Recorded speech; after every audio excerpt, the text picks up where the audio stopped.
Hello and welcome to another wonderful Friday with Speaking for Him. I'm Dan Van Zalen and here's your host, Andrew Gomison. Hello, Dan. I'm very excited to be with you today, and we have yet another show to talk about from Master Arts Theater. They are doing for June the show Around the World in 80 Days. So as you're listening to this, it's very possible that they are already embarked upon the journey for the first weekend of the show.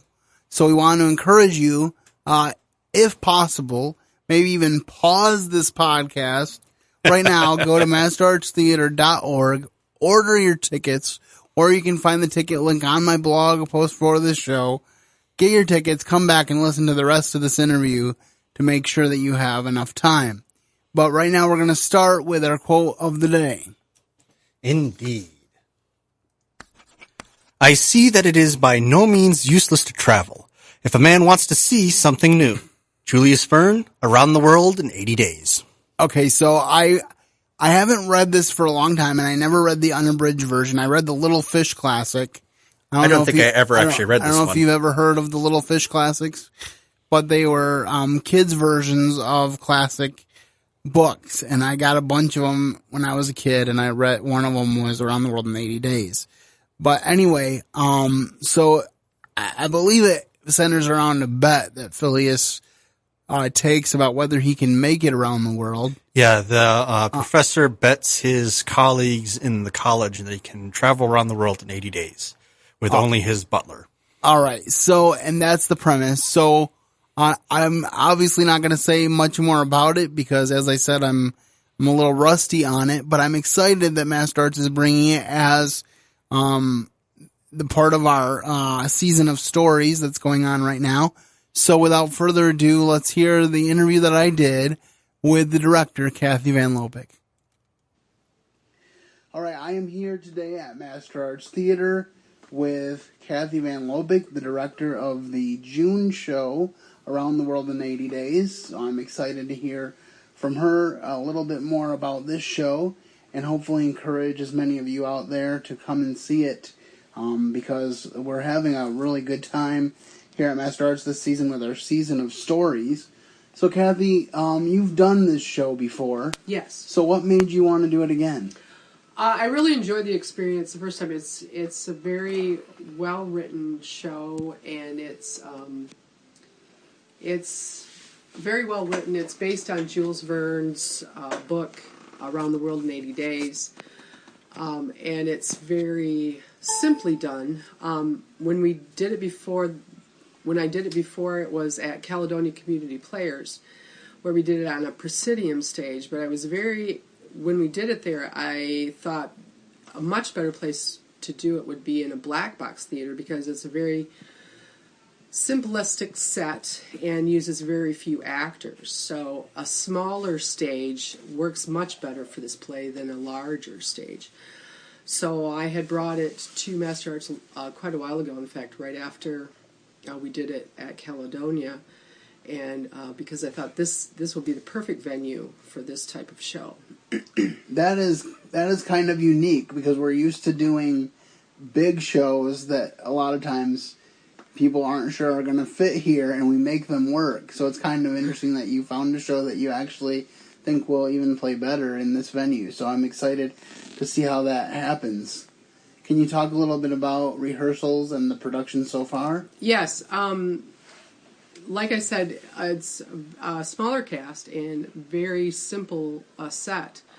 So from the very beginning, I emphasized improv exercises because what we have is we have 4 actors who are playing single roles, but we then have 4 actors who are playing multiple roles, like up to and possibly more than 10 roles apiece. So we needed to have them developed different characteristics for each character because we're doing it with very simple costumes, like a hat change here or a coat change there, and they have to become a completely different person within just a few minutes. So a lot of our rehearsals have been involved in letting them play and letting them improv and coming up with ways to express each different character differently.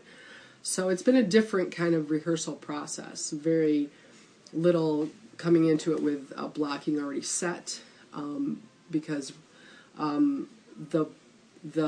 we're basically on trains and boats, and so we have to help the audience imagine that these characters are on a train or a boat. So it has a lot more to do, rather than with a set, with how the actors are acting and that sort of thing. So it's been a very different rehearsal process. Very fun. So how is that differed a little bit then from when you rehearsed it the first time?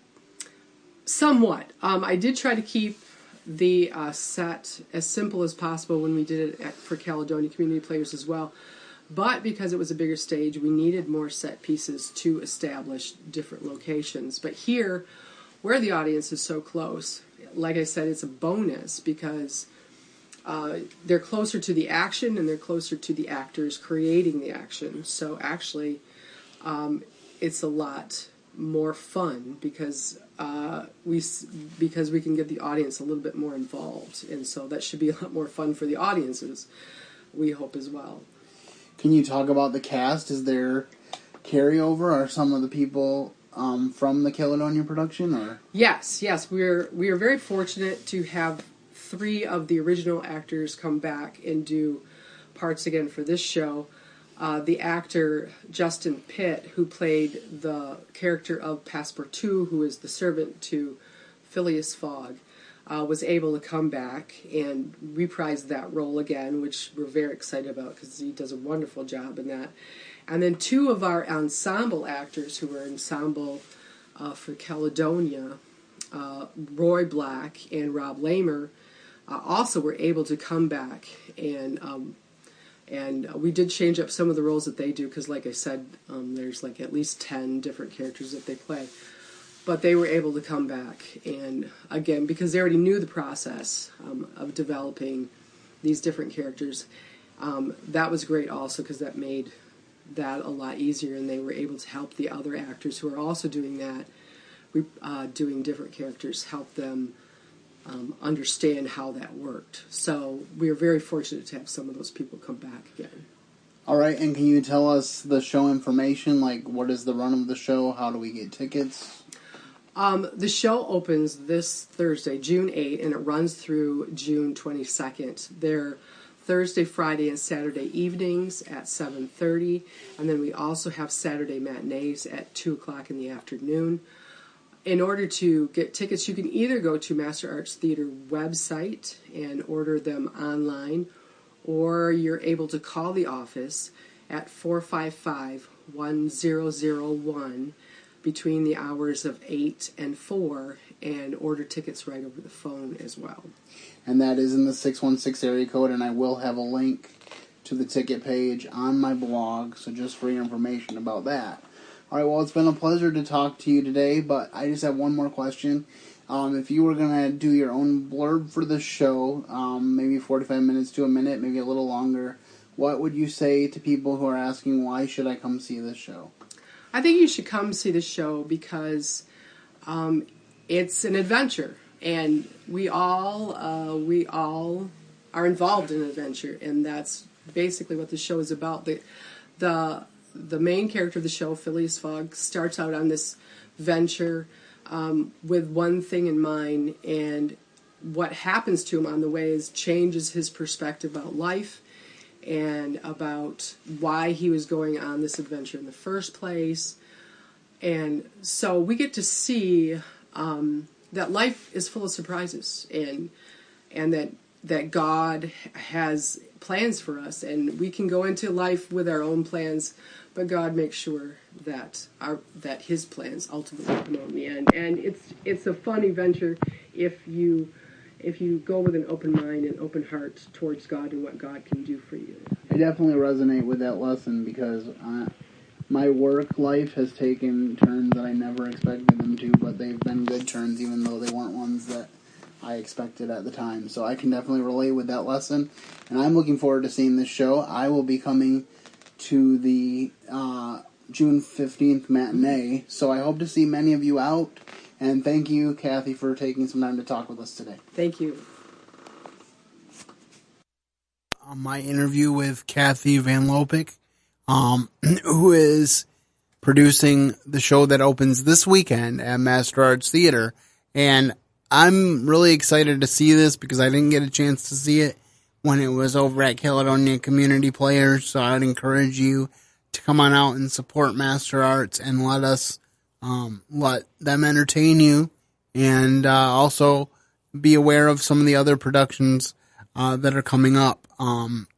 This summer, they have Stuart Little as the Youth Summer Stock Show, and I've never really profiled one, but I think I might be profiling that show, so look for that coming up in the future. And then we kick off the 2019-2020 season with Anne of Avonlea the musical, which is a classic and pretty much everybody knows it.